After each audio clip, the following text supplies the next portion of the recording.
नमस्कार, मी दिनराज वाघमारे. आपण पाहताय जय भारत न्यूज. एक अत्यंत खळबळजनक आणि धक्कादायक बातमी आहे. डबल मर्डर प्रकरणातील एका साक्षीदाराचे अपहरण करून त्याचा खून करण्यात आल्याची अत्यंत धक्कादायक अशी बातमी समोर आली आहे. ज्या व्यक्तीचा खून झालेला आहे त्याचं नाव आहे दादासाहेब नामदेव यमगर आणि जत तालुक्यातील कोसारी येथील महानूरवाडी या ठिकाणचा हा रहिवासी होता आणि त्याचा खून झाल्याचं निष्पन्न झालेलं आहे. अथणी तालुक्यातील मधवावी येथे त्याला मारहाण करून त्याचा मृतदेह एका झाडाला लटकवण्यात आला होता आणि अतिशय मानवतेला काळिमा फासणारा आणि क्रूर असा प्रकार हा समोर आलेला आहे. तर महानूरवाडी येथे मे 2023 मध्ये दोन व्यक्तींचा खून झाला होता. तर महानूरवाडी येथील यमगर कुटुंबातील हा खुनाचा सिलसिला सुरू झालेला आहे आणि या खून प्रकरणामुळं संपूर्ण कोसारी व परिसर हादरून गेलेला आहे. तर मे 2023 मध्ये महानूरवाडी येथील दोघांचा खून झाला होता. विहिरीतील कचरा काढणे व पाण्याच्या पाळीचं कारण समोर करून भावकीतीलच व्यक्तीने प्रशांत यमगर या तरुणाचा तसेच त्याचे वडील विलास यमगर या दोघांचा अत्यंत निर्दयीपणे निर्घृण खून केला होता आणि या प्रकरणात तिघेजण जखमी झालेले होते. तर त्यापैकी एक जखमी आणि मुख्य साक्षीदार असलेले दादासाहेब नामदेव यमगर यांचाही आता काटा काढण्यात आलेला आहे. त्यांना हे संपवण्यात आलं आहे. त्यासाठी एका गुन्हेगारी टोळीची मदत घेण्यात आल्याची अत्यंत धक्कादायक अशी माहिती समोर आली आहे. तर दादासाहेब यमगर हे फिर्यादी सोबत साक्ष देण्यासाठी सांगली येथे सत्र न्यायालयामध्ये निघाले होते आणि मोटरसायकलला पेट्रोल घालण्यासाठी ते नागज फाटा येथे थांबले असताना दादासाहेब यमगर यांचं अपहरण करण्यात आलं होतं. एका चारचाकी वाहनातून त्यांना जबरदस्तीने घेऊन गेले होते आणि याबाबतचा अपहरणाचा गुन्हासुद्धा कवठेमंकाळ पोलिसामध्ये दाखल झालेला होता.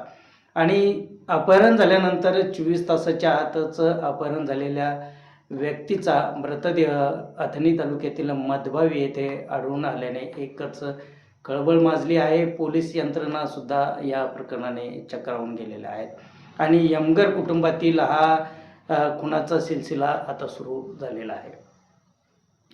मे 2023 मध्ये ज्यावेळी विलास यमगर आणि प्रशांत या तरुणाचा खून झाला तर त्यावेळी या हल्ल्यामध्ये दादासाहेब यमगर हे जखमी झाले होते आणि या संपूर्ण खून प्रकरणातले ते एक प्रमुख साक्षीदार होते आणि त्यांच्या साक्षीवर हा आता खटला सुरू झालेला होता. या प्रकरणातील जो मुख्य आरोपी आहे तानाजी यमगर हा जेलमध्ये आहे आणि तानाजी यमगरची मुलं आणि आणखीन असे एकूण 4 आरोपी जे आहेत तर ते अद्यापही जेलमध्ये आहेत आणि ते जेलमध्ये असताना दादासाहेब यमगर यांचा खुनाचा कट नेमका कोणी रचला, याच्या मागचा मास्टरमाइंड कोण आणि या सुपारी देऊन हा खून केल्याची जोरदार चर्चा सुरू आहे. त्या सुपारी देण्यामध्ये, संपूर्ण आर्थिक व्यवहार करण्यामध्ये आणि या प्रकरणाला वेगळं वळण लावण्यामागे मुख्य सूत्रधार कोण आहे याबाबतची आता दबक्या आवाजात चर्चा सुरू झालेली आहे. तर संपूर्ण पोलीस यंत्रणा या संपूर्ण तपासाच्या कामामध्ये मागे लागलेले आहे आणि याबाबत स्वतः जिल्हा पोलीस प्रमुख तुषार दोशी यांनी प्रतिक्रिया दिलेली आहे. पाहूया काय म्हणाले.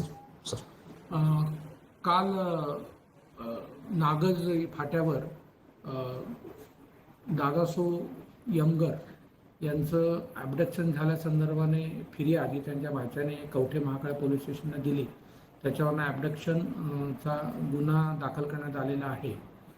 याच्यामध्ये आज सकाळी त्याची बॉडी ही अथणी बेलगावी जिल्हा बेलगावी पोलीस स्टेशन अथणी आपल्या बॉर्डरपासून साधारणतः कवठेमहाकाळच्या बॉर्डरपासून एक 15 किलोमीटर आतमध्ये एका शेतामध्ये झाडाला लटकलेली बॉडी आणि त्यांची मोटरसायकलही मिळालेली आहे. प्राथमिक फिर्यादीनुसार एका गाडीमध्ये त्यांना भरण्यात आलं, म्हणजे जबरदस्तीने टाकण्यात आलं आणि त्यांना घेऊन गेले, अशा प्रकारची फिर्याद दाखल आहे. तशा प्रकारचा तपास हा पोलिसांतर्फे चालू होता आणि त्यांची बॉडी आता लटकवलेल्या स्थितीत मिळालेली आहे. याच्यामध्ये नक्की मरणाचं कारण काय, त्यांना पळून नेण्याचं कारण काय आणि इतर ज्या काही गोष्टी आहेत त्याचा लवकरच पोलीस तपास करतील आणि खऱ्या आरोपींपर्यंत पोहोचतील. पोस्टमॉर्टम सुरू आहे आणि पोस्टमॉर्टम आता त्या बॉडीला पोस्टमॉर्टम करता आम्ही घेऊन जाणार. काही संशयित ताब्यात घेतलं नाही, अजून तसं तपासामध्ये काही लीड्स आम्हाला आहे.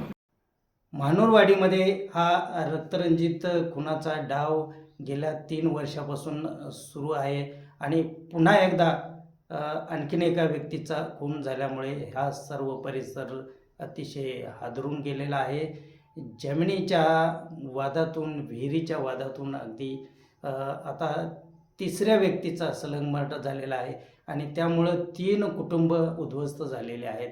आणि असं असताना सुद्धा हा अत्यंत क्रूरपणाचा, मानवतेला काळिमा भासणारा असा प्रकार घडलेला आहे. याच्यामागं नेमका सूत्रधार कोण आहे आणि कोण सर्व सूत्र हलते, तर याचासुद्धा पोलिसांनी तपास करणं आवश्यक आहे. जय भारत न्यूजसाठी दिनराज वाघमारे, जत.